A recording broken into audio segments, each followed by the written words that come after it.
بسم اللہ الرحمن الرحیم۔ یہ کہانی فلسطین میں ایک مسلمان خاندان کی ہے جس کی زندگی جنگ کے دکھوں اور صدمات سے گزر رہی ہے۔ اس میں انسانی جذبے، قربانی اور امید کی طاقت کو اجاگر کیا گیا ہے۔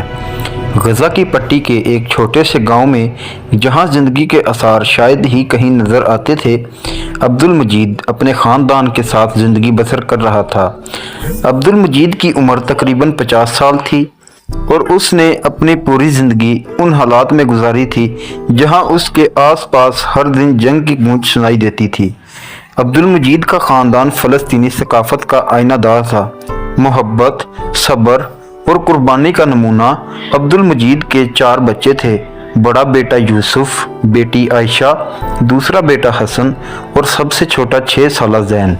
عبد المجید کا بڑا بیٹا یوسف ایک ذہین نوجوان تھا جس کی نظریں ہمیشہ آسمانوں پر مرکوز رہتی تھیں۔ وہ فلسطینیوں کے لیے کچھ ایسا کرنا چاہتا تھا جس سے وہ اپنے وجود کو محفوظ محسوس کریں۔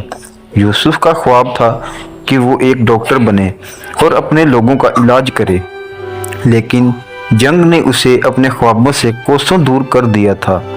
جب حملے شروع ہوئے تو عبد المجید کے گاؤں میں خوف کا سایہ چھا گیا۔ یہ حملے کبھی بھی رات کے سناٹے میں آسمانوں پر نظر آتے تو کبھی دن کی روشنی میں زمین کو لرزا دیتے۔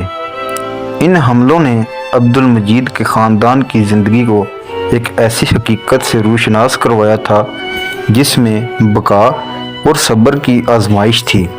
ایک دن عبد المجید کا بڑا بیٹا یوسف اپنے چھوٹے بھائی حسن کے ساتھ کھیتوں میں کام کر رہا تھا کہ اچانک ایک دھماکہ ہوا۔ عبد المجید کو اطلاع ملی کہ یوسف اور حسن کو زخمی حالت میں اسپتال لے جایا گیا ہے۔ عبد المجید فوراً اسپتال پہنچا۔ اس نے دیکھا کہ یوسف کو بچانے کی تمام کوششیں ناکام ہو چکی تھیں اور وہ اس دنیا سے کوچ کر چکا تھا۔ حسن زخمی تھا مگر زندہ تھا۔ یوسف کی موت نے پورے خاندان کو صدمے میں مبتلا کر دیا۔ عبد المجید اور اس کی بیوی فاطمہ اپنی پوری کوشش کرتے کہ بچوں کو صبر کی تلقین کریں، لیکن یہ ایک ایسا صدمہ تھا جو دلوں کو توڑ دینے والا تھا۔ حسن ہر رات اپنے بڑے بھائی کو یاد کر کے سسکیاں لیتا اور زین کو یوسف کی وہ باتیں یاد آتی جو ہمیشہ اسے ہنسا دیا کرتی تھیں۔ وقت گزرتا گیا اور عبد المجید نے اپنے خاندان کو تسلی دیتے ہوئے صبر اور استقامت کا دامن تھامے رکھا۔ عائشہ جو کہ ایک باہمت لڑکی تھی، اس نے اپنے والدین کی مدد کرنا شروع کر دی اور ہر اس موقع پر اپنے چھوٹے بھائیوں کو حوصلہ دیا جہاں وہ مایوس ہو جاتے۔ ایک دن جب عبد المجید اپنے کھیت میں کام کر رہا تھا تو ایک اور حملے کی آواز آئی۔ اس بار اس کی بیٹی عائشہ اور اس کی بیوی فاطمہ گھر پر تھیں۔ عبد المجید نے دوڑ کر گھر کا رخ کیا تو وہ وہاں اس کا دل دہل گیا۔ عائشہ زخمی حالت میں زمین پر پڑی تھی جبکہ فاطمہ بے جان نظر آ رہی تھی۔ ہسپتال پہنچنے پر معلوم ہوا کہ عائشہ کو بچانا مشکل ہے اور اس نے اپنے والدین کا ہاتھ تھام کر آخری مرتبہ مسکرا کر الوداع کہا اور ہمیشہ کے لیے آنکھیں موند لی۔ عائشہ کی موت نے عبد المجید کے دل پر مزید زخم لگا دیے۔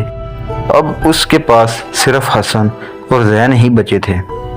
حسن نے اپنے والد کے غم کو دیکھ کر خود کو سنبھالنے کی کوشش کی اور ہر روز اپنے بھائی زین کے ساتھ وقت گزارتا۔ وہ زین کو قصے سناتا اور اسے ہنساتا، اسے جنگ کی ہولناکیوں سے بچانے کی کوشش کرتا، لیکن زین نے اتنی کم عمری میں اتنے بڑے صدمے دیکھے کہ اس کے ننھے دل پر بھی ان واقعات کے گہرے اثرات تھے۔ عبد المجید نے اپنے بچوں کو بچانے کے لیے انہیں جنگ سے دور بھیجنے کا فیصلہ کیا۔ حسن اور زین کو ایک غیر ملکی تنظیم کے ذریعے محفوظ مقام پر پہنچا دیا گیا۔ عبد المجید نے اپنے بچوں کو آخری دفعہ گلے لگا لیا اور اپنی آنکھوں میں آنسو لیے انہیں رخصت کیا۔ کچھ سال گزرنے کے بعد حسن اور زین دوسرے ملک میں اپنی زندگی بسر کر رہے تھے۔ وہ اپنے والد کی محبت اور قربانی کو کبھی نہیں بھولے۔